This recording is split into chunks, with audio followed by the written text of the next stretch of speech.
amados, abramos nossas Bíblias no livro de Marcos, capítulo 14. Nós leremos o versículo 26 e depois daremos um salto até o versículo 32 e leremos até o versículo 42. Marcos, capítulo 14, versículo 26, depois o verso 32 a 42. Marcos, capítulo 14, versículo 26, depois o versículo 32 a 42. Tendo cantado um hino, saíram para o Monte das Oliveiras. Então foram ao lugar chamado Getsemane. Ali chegados, disse Jesus a seus discípulos: assentai-vos aqui enquanto eu vou orar. E levando consigo a Pedro, Tiago e João, começou a sentir-se tomado de pavor e de angústia. E lhes disse: a minha alma está profundamente triste até a morte. Ficai aqui e vigiai. E adiantando-se um pouco, prostrou-se em terra e orava para que, se possível, lhe fosse poupada aquela hora.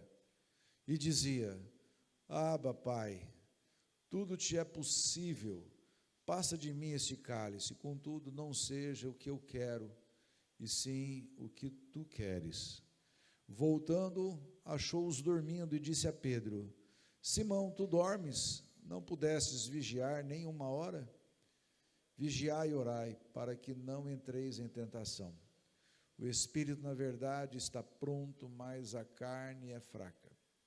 Retirando-se de novo, orou, repetindo as mesmas palavras. Voltando, achou-os outra vez dormindo, porque os seus olhos estavam pesados, e não sabia o que lhes responder. E veio pela terceira vez e disse-lhes: ainda dormis e repousais? Basta, chegou a hora, o Filho do Homem está sendo entregue nas mãos dos pecadores. Querido e eterno Pai, nesse momento nós pedimos que o Senhor, com teu Espírito Santo, instrua os nossos corações com a tua palavra que será proferida. Abra nossas mentes, Senhor, abra os nossos corações. Ajuda-nos a entender, Senhor, a Tua palavra. Abençoe-nos, ó Deus, para que ao sair dessa noite, deste lugar, não saiamos mais como os mesmos que entramos. Ó Deus, nós pedimos em nome de Jesus, que o Senhor abençoe a vida desse Teu servo. Poupe-me, Senhor, porque pecador sou, e, portanto, eu venho a Ti e insisto contigo para que o Senhor me use como um vaso nas Tuas mãos, para a edificação do Teu povo nessa noite. Venha, Senhor, falar aos nossos corações, venha falar à nossa alma, derrame sobre nós a Tua bênção, é o que nós rogamos em nome de Jesus. Amém. Amados, Jesus estava findando o seu ministério nesse mundo, estava prestes a se cumprir os vaticínios que envolviam a sua morte e a sua ressurreição. Ele estava ali com os seus discípulos e pela primeira vez celebrou a ceia com eles. Após ter instituído a ceia e tomado com os seus discípulos, a palavra de Deus ali no versículo 26 diz assim, que tendo cantado um hino, dirigiu-se com estes ao Monte das Oliveiras. No verso 32, nós encontramos que então foram ao lugar chamado Getsemane. Aí então parece que muda de Monte das Oliveiras para Getsemane. Não seria o Getsemane o mesmo local do Monte das Oliveiras? Deixe-me explicar. O Monte das Oliveiras, meus irmãos, faz parte de uma pequena cadeia montanhosa que separa Jerusalém do deserto da Judéia. Ele é uma colina rochosa situada do outro lado da torrente do Cedron, conforme João capítulo 18, verso 1. A leste da cidade e fora das muralhas, a caminho de Belém. Eu já tive essa oportunidade de passar pelo Monte das Oliveiras e particularmente visitar o Getsemane, que o Jardim de Getsemane, por sua vez, ele se localiza ao sopé do Monte das Oliveiras, a noroeste, onde ainda se avistam 8 oliveiras, que se acredita terem 2000 anos. É impressionante quando você chega naquele lugar e olha para a grossura do caule daquelas oliveiras. Você não consegue abraçá-las, de tão grande que é. É uma coisa que se estima mesmo que tenha 2000 anos. O seu nome em aramaico, do aramaico, Getsemane, significa prensa de azeite. Era um horto em que se extraía o azeite a partir do fruto das oliveiras abundantes naquela área. Portanto, depois da última ceia, Jesus, tendo cantado um hino, subiu para os montes das oliveiras, mas mais especificamente ao Getsemane, que fica na sua base.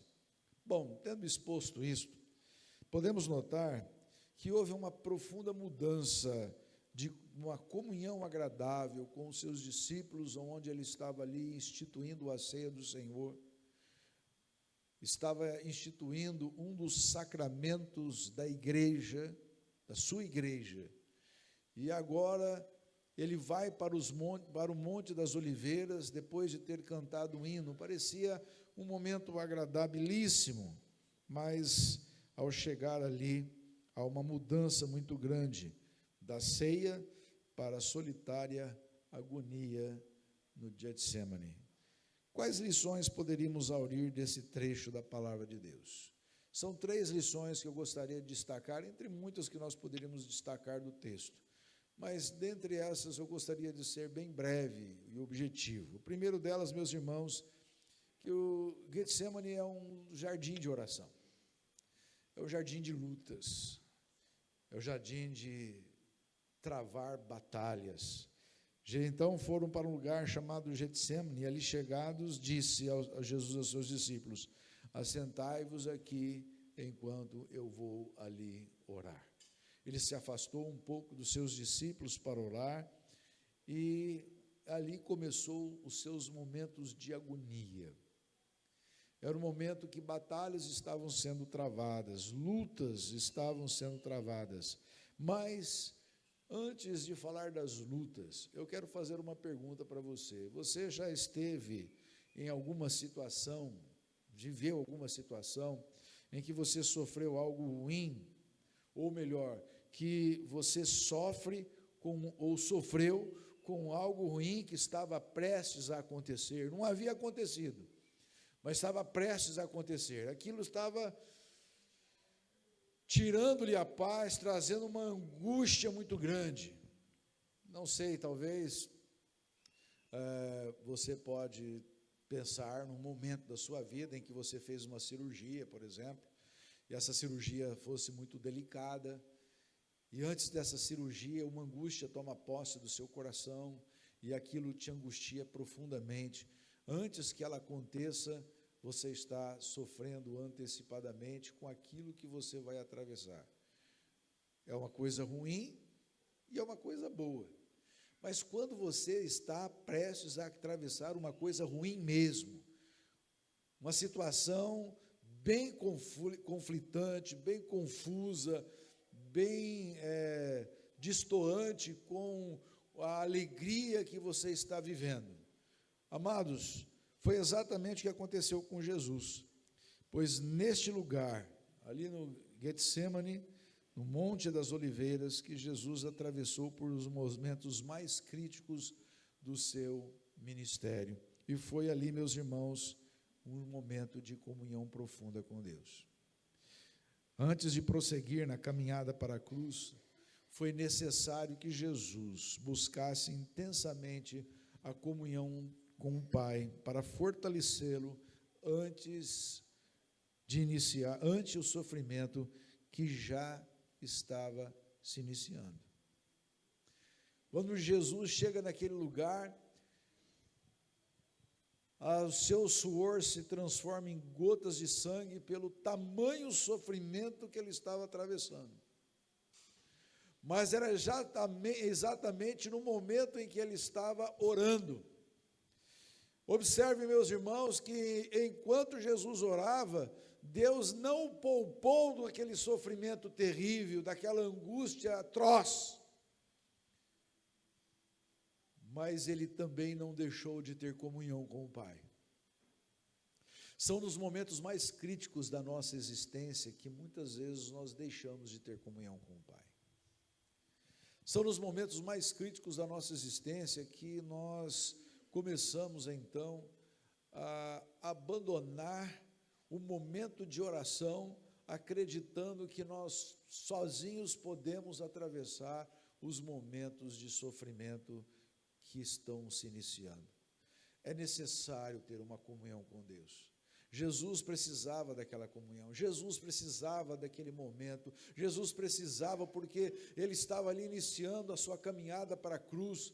Seriam momentos de atroz sofrimento. Portanto, ao dizer, passa de mim esse cálice, ele expressava o quanto a sua alma extremamente estava triste até a morte. Na comunhão, as forças são renovadas para culminar com êxito a sua missão, que era a cruz e a sepultura. Sim, ele precisava ter essa comunhão renovada, para poder cumprir a missão que o Pai lhe determinara. Ele, portanto, ora por força para chegar à cruz, para completar a oferta de si mesmo, como resgate pelos pecados do mundo. Amados, foi no jardim do Éden que o paraíso foi perdido, mas no Getsêmani foi dado início à reconquista do paraíso eterno.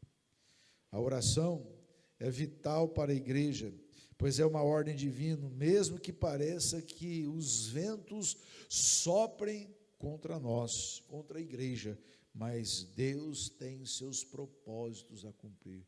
Mesmo que os ventos soprem contra você, contra a sua família, contra a sua igreja, contra a sua vida profissional, contra a sua vida estudantil, você tem que estar de joelhos aos pés do Senhor, para suplicar o renovo das suas forças, para os enfrentamentos da batalha. Você não consegue vencer sozinho, tanto é que a Bíblia diz assim, orai e vigiai para que não entreis em tentação. Nós estamos sendo tentados a todo tempo, e às vezes nós caímos em tentação porque nós não estamos vigiando, e muito menos orando, e é preciso ter uma profunda comunhão com Deus, para vencer os momentos mais agonizantes da vida. Em segundo lugar, meus irmãos, Getsêmani é o jardim de lutas. A palavra Getsêmani, como eu disse no princípio, significa prensa de azeite. Aguardem esse nome. Getsêmani significa prensa de azeite, ou seja, local de esmagamento para conseguir o suco do fruto, que é a azeitona. Naquele lugar, Jesus foi esmagado pela pressão do sofrimento que logo lhe sobreviria. No verso 33, diz que Jesus estava apavorado, angustiado, diz ali, e levando consigo a Pedro, Tiago e João, começou a sentir-se tomado de pavor e angústia. Meus queridos, Jesus passou como homem as mesmas mazelas que nós atravessamos. Quantas vezes você teve pavor, quantas vezes você teve angústia no seu coração, quantas vezes a sua alma parecia que ia sair de dentro do seu corpo de tanta pressão, de tanto esmagamento, de uma prensa profunda sobre a sua vida. Mas, meus irmãos, é justamente aí que quando ele estava cheio de pavor e angústia, cheio de consternação, ao pensar em tudo que ele deveria passar antes de alcançar a sua meta e cumprir a sua missão. Esses termos no grego descrevem os sentimentos de alguém rodeado de tristeza, como o próprio Cristo descreve a sua posição no versículo seguinte, no versículo de número 34. E ele disse: a minha alma está profundamente triste até a morte. Vigiai, ficai aqui e vigiai. Amados, olha só que situação angustiante Jesus estava atravessando. A dor na sua alma era maior do que uma pancada que você leva na perna.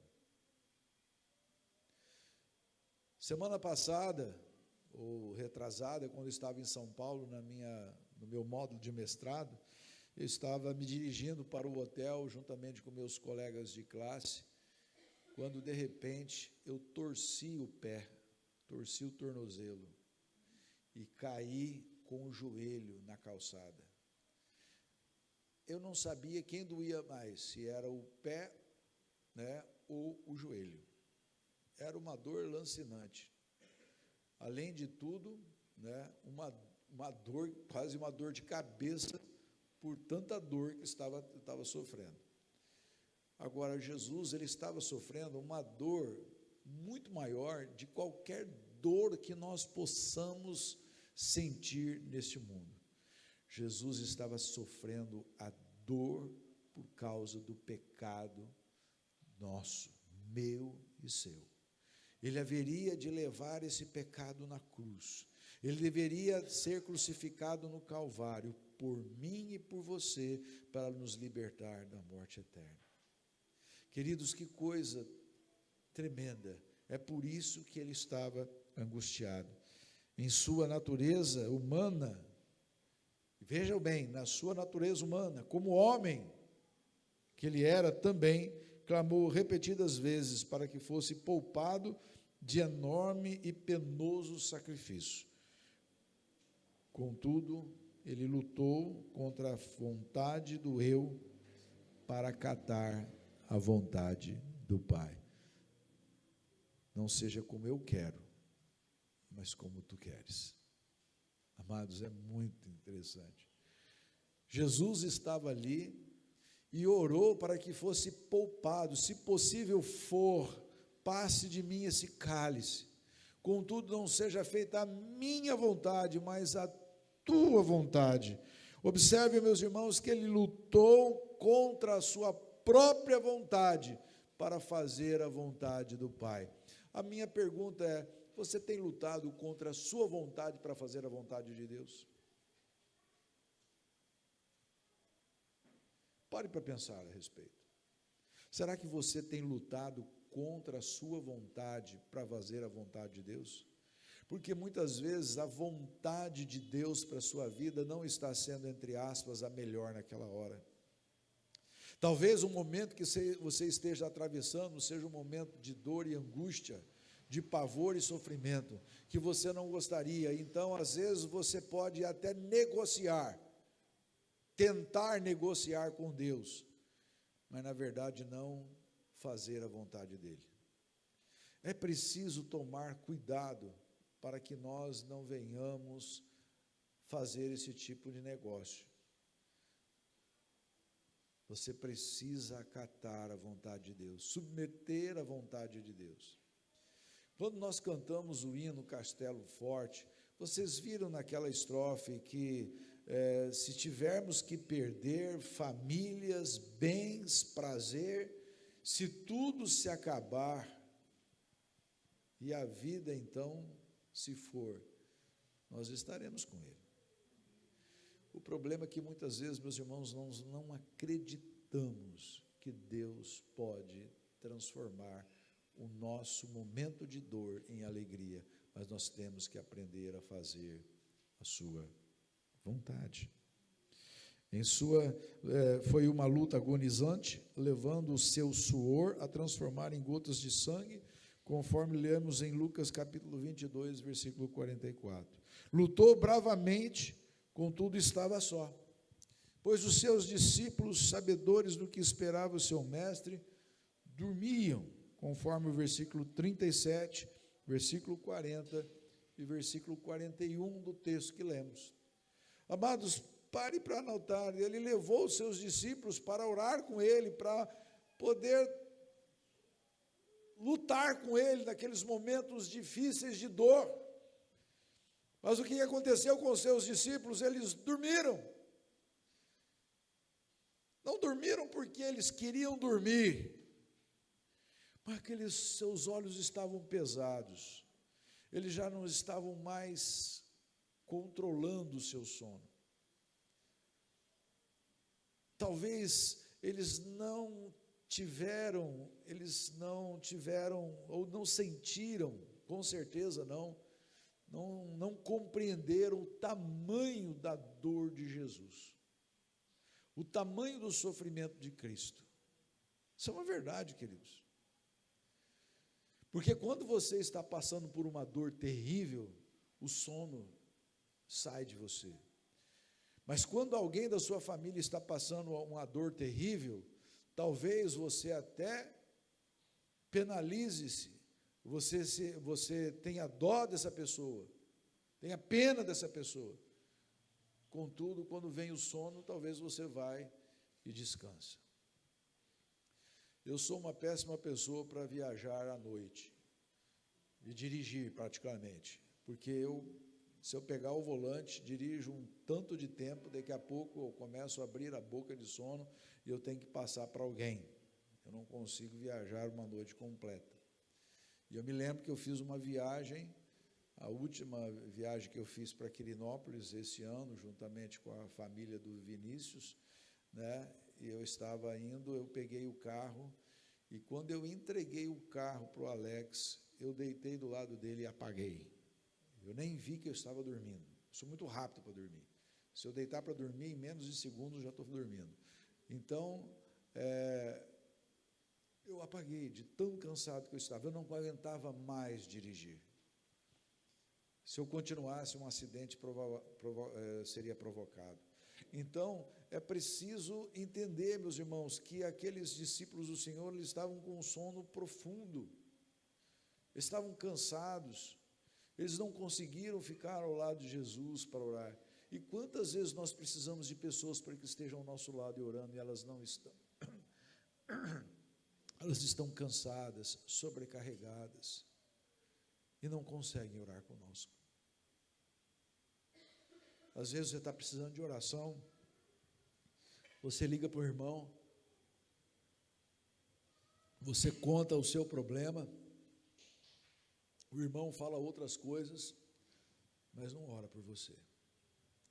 E às vezes a sua intenção foi ligar para ele, para que ele pudesse orar por você. Nós precisamos de pessoas que orem, que estejam conosco junto em oração. Às vezes você está atravessando um problema e você precisa de alguém que seja o seu apoio de oração. E Jesus precisava de um apoio de oração nos momentos das lutas mais terríveis que ele atravessava. Diante dos que iriam prendê-lo e matá-lo, ele se põe de pé, firme para enfrentar o que livremente escolheu por amor de nós mesmos. Foi quando, no restante do texto, lá no capítulo 40, no versículo 43 em diante, mostra que Jesus é preso, mas quando Jesus é preso, ele já estava pronto para executar a sua missão. Por fim, o Getsêmani é um jardim de triunfo. A maior vitória de Cristo não foi, primeiramente, por enfrentar corajosamente os seus inimigos, conforme está registrado lá em Mateus capítulo 26, versículo 55, dá para colocar na tela para nós? Mateus 26, 55, diz assim o texto: naquele momento disse Jesus às multidões: saístes com espadas e porretes para prender-me, como a um salteador. Todos os dias no templo eu me assentava convosco, ensinando, e não me prendeste. Então, Jesus, a maior vitória de Cristo não foi enfrentar corajosamente os seus inimigos, como mostra o texto, nem por tê-los feito cair por terra, conforme João capítulo 18, verso 6. Vamos ler esse texto também. João capítulo 18, verso 6.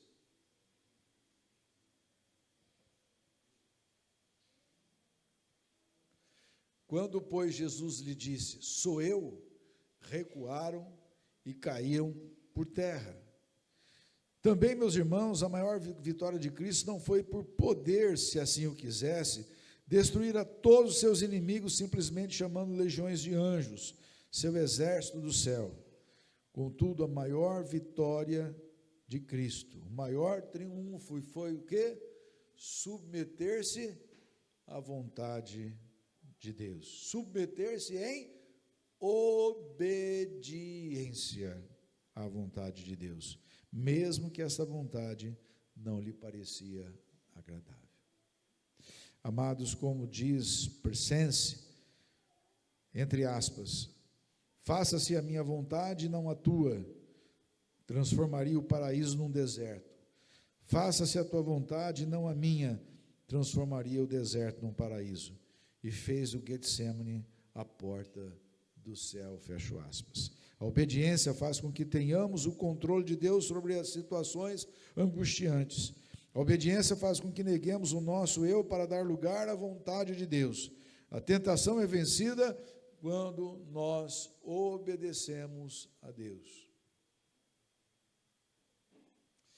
Para concluir, as experiências de Jesus no Getsemane nos impulsionam, primeiramente, a buscar uma comunhão mais profunda, sejam nas horas alegres, como nas mais angustiantes, para agradecer ou para reconquistar o perdão e renovar as energias espirituais.